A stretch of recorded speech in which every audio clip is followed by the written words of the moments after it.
ভালো করে চিন্তা করতে হবে। সেটা হলো আমরা আমাদের জীবনে কি আমল করতে পেরেছি।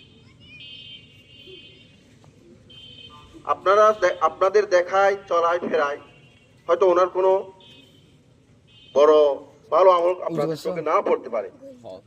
হয়তো উনি এমন একটা আমল করেছিল যেটা আল্লাহ এবং আল্লাহ রসুল খুশি হয়ে গেছে, রাজি হয়ে গেছে।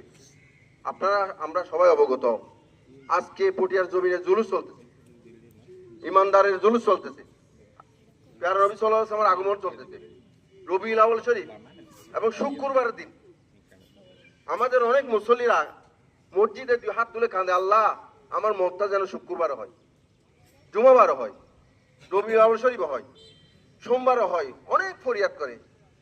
উনি কি আমল করেছিল জানি না, আল্লাহ এবং আল্লাহ রসুল ওনার পীর মুর্শিদ ওনাকে কবুল করেছেন, ওনাকে আল্লাহ এবং আল্লাহ রসুল পীর মুর্শিদের পক্ষ থেকে মেহমানদারি করা হয়েছে। বড় করে বলি সুবহান।